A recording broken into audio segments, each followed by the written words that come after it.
Hi friends, உங்கள் வீட்லேயும் பிள்ளைங்க டெய்லி தோசையாக நடத்துக்கிறாங்களா? அப்போ அவங்களுக்கு இந்த மாதிரி ஒரு சட்னி செஞ்சு கொடுத்து பாருங்கள். 2 தோசை சாப்பிட்றதுல கூட 2 தோசை கேட்டு வாங்கி சாப்பிடுவாங்க. எப்படி செய்கிறதுன்னு பார்க்கலாமா?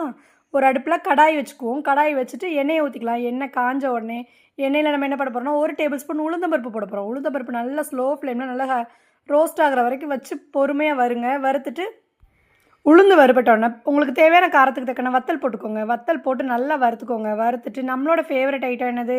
சின்ன வெங்காயமும் பூண்டும் அதை போட்டு நல்லா வறுத்துக்கலாம். இது எவ்வளோக்கு எவ்வளோ ரோஸ்ட் ஆகுதோ அவ்வளோக்கு நல்லது. ஒரு லெமன் சைஸ் புளி போட்டுக்கோங்க. புளி போட்டு மல்லித்தழை, புதினா இலை, கருவேப்பிலை எல்லாம் போட்டு நல்லா வதக்கிக்கிட்டு வதக்குனதை அப்படியே ஒரு பாத்திரத்துக்கு மாற்றி ஆற வச்சுக்கலாம். ஆற வச்சுட்டு மிக்ஸி ஜாரில் போட்டு மையா ஸ்மூத் பேஸ்ட்டு அரைச்சி எடுத்துக்கோங்க. அரைச்சி எடுத்துகிட்டு சட்டி அடுப்பில் வச்சு எண்ணெய் ஊற்றி கடுகு, உளுத்தம்பருப்பு போட்டுக்கோங்க. உளுத்தம்பருப்பு போட்டுட்டு 1 ஸ்பூன் வத்தப்பொடி போட்டு நல்லா வதக்கிக்கோங்க. வத்தப்பொடி நல்லா வதக்கும் போது அதோட பச்சை வாசனை சுத்தமாக தெரியாது.